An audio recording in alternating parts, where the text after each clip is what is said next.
You are listening to the Why Smart Women podcast, the podcast that helps smart women work out why we repeatedly make the wrong decisions and how to make better ones. From relationships, career choices, finances, to faux fur jackets and kale smoothies. Every moment of every day, we're making decisions. Let's make them good ones. I'm your host, Annie McCubbin, and as a woman of a certain age, I've made my own share of really bad decisions. Not my husband. I don't mean him, though. I did go through some shockers to find him. And I wish this podcast had been around to save me from myself. This podcast will give you insights into the working of your own brain, which will blow your mind. I acknowledge the traditional owners of the land on which I'm recording, and you are listening on this day. Always was, always will be, Aboriginal land. Well, hello, smart women, and welcome back to the Why Smart Women podcast. This week I am, in fact, broadcasting from the Sydney Convention Centre, which is in Darling Harbour, in the centre of the city of Sydney. And the reason that I am broadcasting from there as opposed to my usual Northern Beaches broadcast is because, along with two of my skeptical friends, I have been attending the Mind, Body, Spirit Festival. So you may be asking, what is the Mind, Body, Spirit Festival? Well, it is an amalgamation of all things woo, pseudoscientific, and alt-med. So there are psychics, for example. So when we walked through the aisles and aisles and aisles of woo practices and products, there must have been, I don't know, maybe 200 psychics. And let's just remember that you go and talk to a psychic who's going to read your tarot cards or look into your future or whatever. They're actually just taking signals from you. It's called cold reading. They're just looking at you, asking leading questions, making stuff up. But the thing is, they've all got some sort of glittery headdress on. They sound certain and they're quite compassionate, and they look at you kindly, and then people go, oh, that was amazing. This psychic knew exactly about my past and had, accurately projected into my future and told me what was going to be happening. But of course, it's all bunk. And they're not cheap. They were all like $60 because one of my friends that was with me said, why don't you go and talk to one? And I'm like, because I don't want to spend $60 on somebody who's going to scam me. So there were psychics. There was, really strange things like a place that was selling stem cell patches.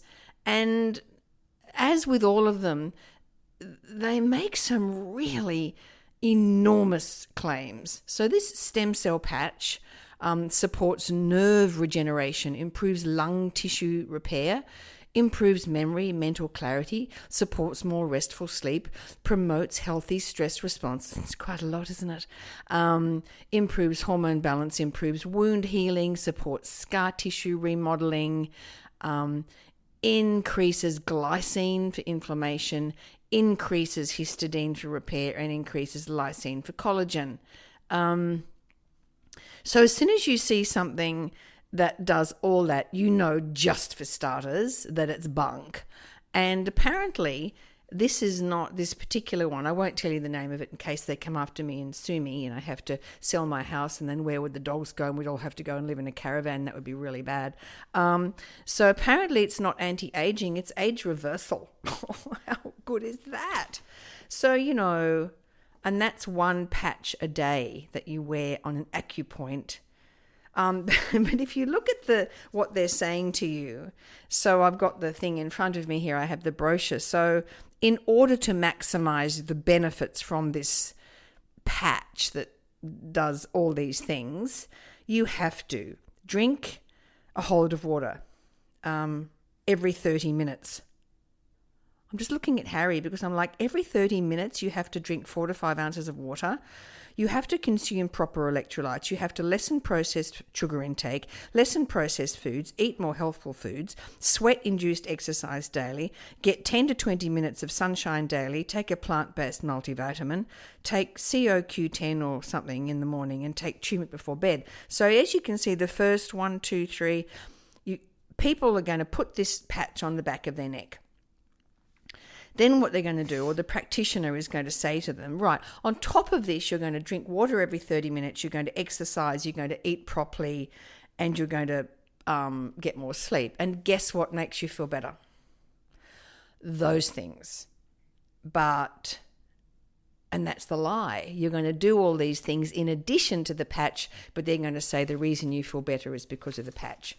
So there was that. There was something called Access Your Consciousness by some sort of bar across your head. Don't ask me. There was something called you could go and do EMK certification training and become a kinesiologist and balance people's chakras. There was a lot of chakra balancing going on, let me tell you that.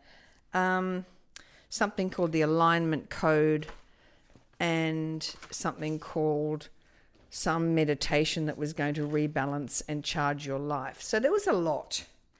There was a lot there. And it was all pretty expensive. And there you have it. So I did that. And I guess the question is, why bother, and what's the harm? You know, why can't people wander around and buy a few crystals and get a few essential oils and, I don't know, have a nice day among the woo?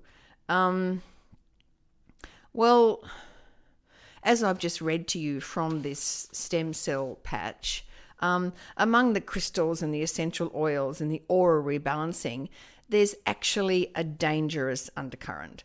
So at least 3 salespeople either inferred or told me outright that the product that they were touting could cure cancer. Now, this is all communicated with a bit of a wink and a hand to the side of the mouth, because in Australia, it is illegal to claim that these products will cure cancer. So they just come at it from a sort of a sneaky sidebar. That's how they do it.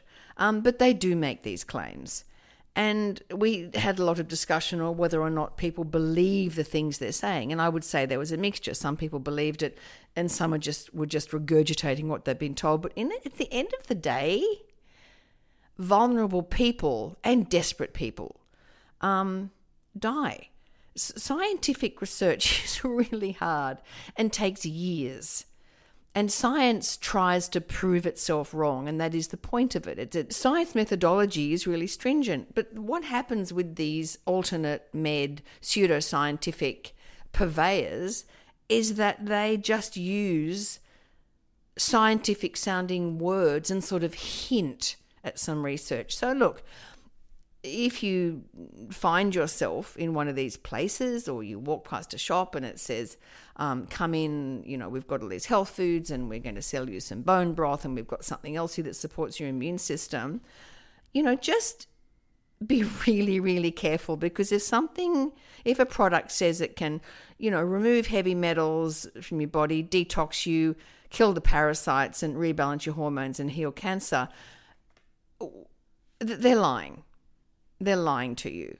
And yet we're more likely to believe it because the people that sell these things often have a fervent belief that they're right, and certainty really does cut across our critical thinking skills. Certainty and charisma. So if someone really charismatic with a certain sound in their voice is saying to you, listen, this product's going to heal your life, you're more likely to believe it. So the 2 people I went with to the Mind, Body, Spirit Festival were Kate Thomas, who is a pharmacist married to an oncologist, and Richard Saunders, who is the chief investigator for the Australian Skeptics. So what we did when we walked out of the Mind, Body, Spirit Festival was we recorded a little bit of an ep, a podcast ep, and here it is. Welcome to the Why Smart Women Skeptic Zone crossover podcast with Annie McCubbin. Oh, Richard, I like that. It's the amalgamation that everything is of everything that is good in podcast land, right? It is. We're here also with our relatively new reporter, Kate Thomas. Hello, Kate. Hi, Richard. You two look like you're fried, both of you. We've just come out of Mind Body Wallet. And it was both exhausted, and for the both of you, it was your first experience. Now we've had time to. What we're doing now is we're about to have a coffee. We're detoxing from mind, body, spirit, aren't we? I'm getting rid of the parasites that that seem to accumulate in me while I wandered through it. I've never been to the Mind, Body, Spirit Festival before, and I was stunned to learn that's up every 6 months. I could not go every 6 months. That's going to take me 6 months to recover from the shock of that. Well, it does take you 6 months to recover. Then you go back, you see. We also discovered the very sad news that Kate Thomas has no stem cells, and I feel bad about that. Kate, tell us about that. Kate, what's the story? I was in the process of being spiritually cleansed and healed and reborn, and asked a gentleman to explain to me the patch that he was selling, and he said it was because I had no stem cells. It's just mean. That's so mean. I really feel like I have great stem cells. Anyway, but I can wear his patch, and my own body's ultraviolet light will activate the matrix. It was a crystal matrix in the patch, which gets activated by my internal body's light. And that helicopter. Yeah.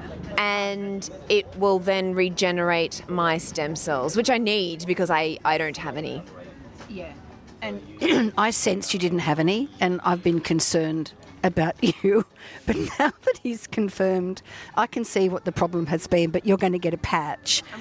So just to explain to our dual listeners what we were doing, why would a bunch of skeptics be at the Mind, Body, Spirit Festival, which Richard calls the Mind, Body, Wallet Festival, and for very good reasons? Yeah. Did you vote? Did you? I fell for the Mind, Body, Wallet. I've come away with some lovely yoga pants. Yeah. Kate actually came away with quite a lot of stuff, didn't you, really? Richard and I thought, were quite frugal. No, Richard bought a T-shirt that says Sydney, Brisbane, Melbourne, Mind, Body, Spirit Festival. So back to my original question, which is, why would we bother going to something which is fairly antithetical to our belief systems? I'll let Richard answer that. It's, from my point of view, it's very important to go to this thing as often as possible. I mean, we're all skeptics. We all should know what we're dealing with and talking about. It's no good. A lot of the times the skeptics are accused. Thank you. This is my coffee. Quite throwaway line saying, "Oh, you armchair skeptics, you don't know anything." Right? Where we're the ones going out and investigating and discovering. So every 6 months, time permitting, or if I can make it, I'll go. And I will ask questions. And that's exactly what you were doing today. We did go and we did ask questions. And I think it's good having Kate come along because Kate actually knows science things, don't you? I know some science things. I know that yeast isn't bacteria, so I know that much. And but I was saying to Richard, I was trying to approach it with the right attitude, and not from a higher than thou kind of holier than thou. Thank you, Annie. Kind of approach, and there was some good vibes in there. There are some good vibes, but the problem with the good vibes is that amongst the good vibes, there's some pseudoscience health issues, like the patch that I was talking about before, which will regenerate my stem cells, but will also then cure my cancer. And that's not okay. That's not all right. It's one thing for yoga pants, but that's not okay. But I think you two might agree with me that most of the people we stop to talk to who are selling these things, be they patches or miracle water or whatever, seem to be genuinely believing. Yeah, and this is the question is, what are people true believers or are they scamming the public? And it's a fairly interesting and important distinction to make, isn't it? And I would say that the one that we stopped at near the end that was selling the probiotics from Japanese people, I have my doubts as to whether or not they believed it or whether that is just a scam, I don't know, and you can't tell. I can't climb inside their head, but it's dangerous nonsense. And if we can go back to the patches, there's a lovely picture of people enthusiastically standing on a beach with these white patches on their backs. And when, because my daughter she doesn't want to be identified, but she was there, and we asked some questions, as did Kate, and I said to her, with this patch that's meant to do pretty much everything, what about cancer? And she said, with quite I thought a high degree of certainty, she said yes. And I said, yes, what? And she said, well, yes. I mean, it uses your own something in your infrared something, whatever it was. But then she said, all you'd have to do is take the patch off on the day I said, would you not need chemotherapy? She said, well, you would just take the patch off on the day of the chemotherapy, I think, because it might do something to the patch. I don't know. And then put it back on. But the thing is, to make these wild, generic claims which with such certainty. Now, she doesn't know why I was saying, what about cancer? For all she knows, I could have it. And in fact, a member of my family at the moment does have it, right? So she doesn't know why. But she was very certain. And that's very dangerous because, to Richard's point as well, it's not cheap. No, and again, we get back to this point. Are the people there, do they know what they're talking about? No. You know, from many points of view. Now, the people selling the patches and the other things, mostly they're just regurgitating what they've been told, right? They don't know science and biology. Yeast is a what? Yeast is a bacteria. I think the patch people, to me, certainly seemed like true believers. He was showing me video of his dog, that he had put the patches on his dog, and there was video of the dogs, old dogs, walking around arthritically, and then another picture of what appeared to be the same dog with 17 of these patches on its back, just on the hair. I said, have you shaved that to get it to the skin? No, they just go on the hair. Of this dog bounding through a field of daisies. Daisies. I think it was a field of just grass. Yeah. Slow motion. Was it and, golden retriever? Because they're. Yes. Yeah. No, it wasn't a golden retriever. Sadly, that would have been perfect. No, and he said, people can say what they like, but animals don't lie. As if I could. Of course, animals lie. My cats lie every morning. They say they haven't had breakfast after I fed them. But okay, first time going. What did you expect versus what you found? I didn't expect there to be so many products. I think I expected there to be more. I guess I was coming from a pharmacy conference. I expected there to be a room of posters where people would stand by their poster and then talk about their research, and then I expected there to be sort of a lecture series. I didn't really think it would be stalls of people spruiking. So that was interesting because there was, you wouldn't be without a crystal or a deck of tarot cards, would you? No. Yeah, no. Well, if you are, you can buy them there, you see. I just didn't think there'd be such a lot. It was just a lot.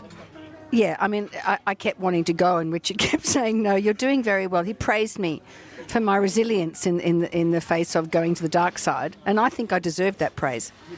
But I didn't think there'd be so much, and so much repetition. Like, there's so many psychics, and so many tarot card readers, and so many crystals, and so many essential oils.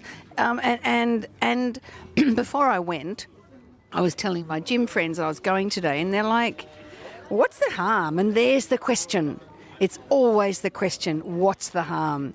And, of course, as we know, from the moderate to the extreme, you start to get into that sort of thinking. Somebody falls ill, and instead of actually going down the rational route, it's the alluring route because it's simplistic, it's certain, it lacks evidence, but it'll cover everything. So you can take. There was that one thing we saw.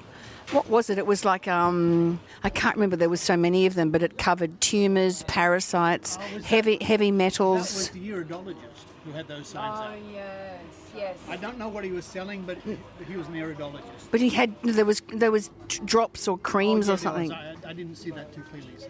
Yeah, that one. I mean, we're standing you said, oh, look, the heavy metals, because as we know, AltMed is obsessed with heavy metals, parasites, and detoxing. And man, so it comes back to this notion of what's the harm. Well, if you start believing anecdote over evidence, then you're on a dangerous, slippery slope if you happen to come across a genuine health issue. I agree. I would also add to that the harm can be you perhaps are pursuing a traditional Western medicine style treatment for your health concern, and you are also exploring perhaps a heavy metal detox or whatever it is these products are in fact claiming to be. You don't feel like you can tell your physician that you are doing this, but they're not harmless. Just because they're herbal doesn't make them harmless, and they can have interactions and they can have effects that you don't want. But then if the person treating you doesn't know about it, then you can run into real trouble. Well, I think that was a very interesting experience for all of us. I'm personally exhausted. What about you, Kate? No, I'm rejuvenated. I don't know how you can be exhausted. I'm rejuvenated because I now know how to regrow my stem cells and balance my parasites. No, align my parasites? No, I can't remember. Yeah. I think what's happened to you is you've discovered this lack of stem cells and now they've been rejuvenated. I've just been healed by being in the general atmosphere of it, I feel. Just by sort of moving through the space. I could almost feel the parasites just dropping away from me as I walked. Just dropping out of me. And you were telling me that kinesiology is a real thing and it's only applied kinesiology, which is nonsense. Yeah. What's kinesiology is the science, yes. Did you know this? I didn't know this. Did you know this, Lily? I thought they were the same thing. No. They're not. Look it up. No. So I think it's the beginning of a beautiful new friendship that we've... 6-monthly...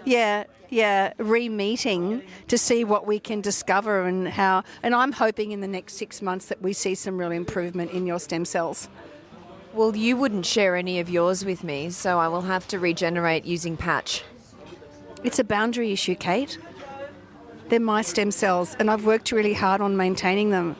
I detoxed. I got rid of the parasites. They're mine.